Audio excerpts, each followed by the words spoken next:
Siraan ang Vice President. Bilyon ang ginagastos para siraan ang mga Duterte. Imbes na magsilbi sa taong bayan, ano ang ginawa nila? Kasi alam nila kung ano ang Duterte at dun sila natatakot.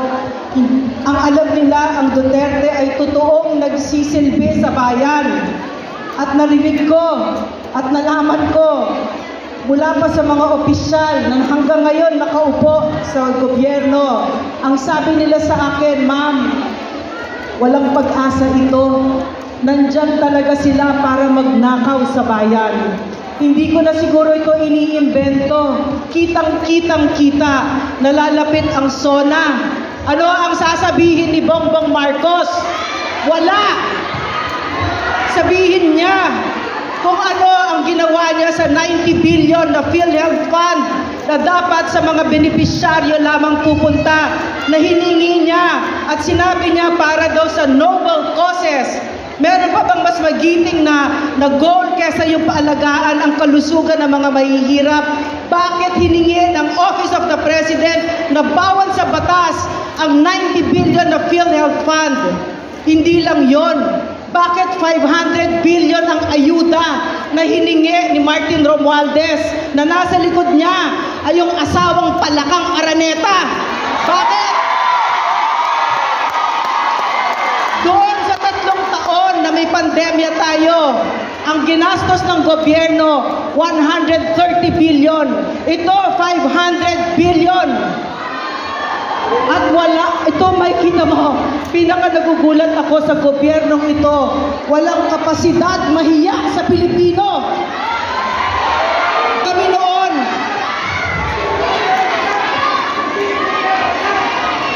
noon, nung panahon ni PRRD, tuwing kakain kami, lagi ko itong inuulit kasi totoong kwento ito. Tuwing nakaupo kami at kakain kami, sasabihin niya, ito lang ang ulam natin. Piniritong galunggong, meron tayong sabaw, meron tayong kanin, may prutas, may dessert. Kasi hindi natin pera yan. Pera ng taong bayan yan. At lagi kami nagsasarado ng mga ilaw at aircon sa Malacanang kasi nakakahiya. Si PRRD mismo ang nagsabi. So natatakot kami, madilim sa Malacanang, may mga aswang doon, may mga mumu. Pero nahihiya siya sa Pilipino. Pero itong mga ito, walang kapasidad mahiya sa Pilipino. At nakita na, ano ba pwede ko pang sabihin dito na hindi nyo pa alam at hindi ninyo ramdam? Narinig ko kay Jojo, si Jojo de Guzman, na hindi ninyo nararamdaman mga OFW itong si Bongbong Marcos. Ano kayo sineswerte? Kami nga hindi nga namin nararamdaman kayo pa ang layo ninyo. Kasi wala siyang pakialam. Naalala ko noon, isa sa unang ginawa ni President Duterte nung siya'y naupo, ay nakipag-usap siya sa Hong Kong. Nakipagbawal yung naglilinis sa high-rise. Kasi marami namamatay ng mga Pilipina dahil dyan. At ipinagbawal niya na buksan yung mga balikbayan boxes.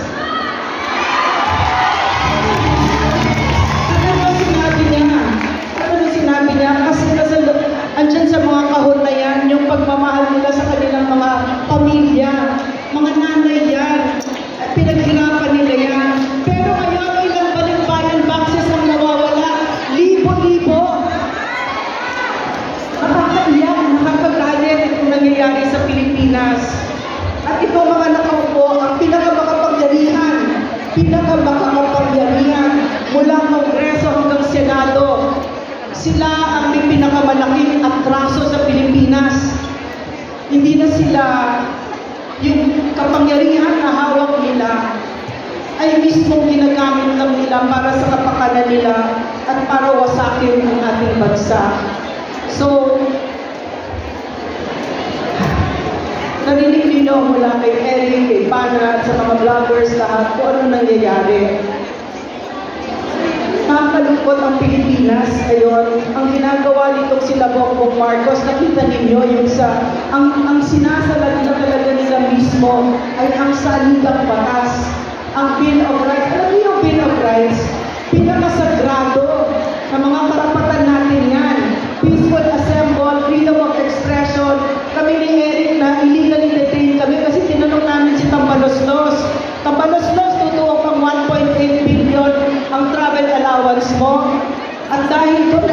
i-detain kami. Yung pala 2.06 mas malaki. So ang ibig sabihin, ayaw nila. Tingin nila kanila yung pera na yan. At kaya pala, yung freedom of the press ay wala na kasi ang dami pala nilang gagawin pulok. Napakarami pala nilang planong gagawin na napakasama para sa Pilipinas. So,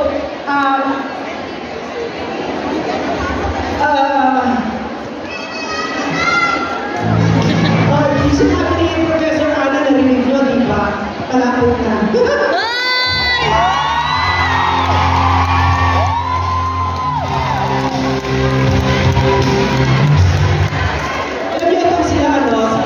Bongbong Marcos, si Lisa Marcos, at saka si Pangoroslos. Tama talaga si Pierre Arden. Sinabi ni Pierre Arden, wala kayong alam at hindi nyo kilala ang Pilipino. So, tinitignan ko sila. Naisip ko, anong tingin nila? Kung sa ginagawa nilang halagang pagnanakaw sa Pilipino, yung back to back, PCSO, nananalo, na statistically impossible, na kumbaga sinasabi nila, ito, nagnanakaw kami. Magagawa tungkol dyan. Di ba wala? So, at yung kongreso ngayon, rubber stamp na lang ni Martin Romualdez na yung kanyang asawa pa ay yung chair ng Accounts Committee. Walang delikatesa itong mga ito. So, tinitignan ko sila at naisip ko sa tingin nila, pwede nilang gawin yan na walang gagawin ang Pilipino, hindi lalaban ang Pilipino. So, tama talaga si Pierre Arden na hindi nila kilala ang Pilipino. So, uulitin natin, magpapakilala ulit tayo kung sino tayo. Tayo ay nakatayo dito ngayon.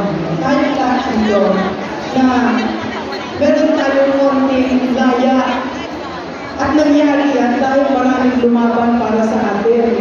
Tuyan talaga tayo ng mga bayani, ng mga magigiting. Maraming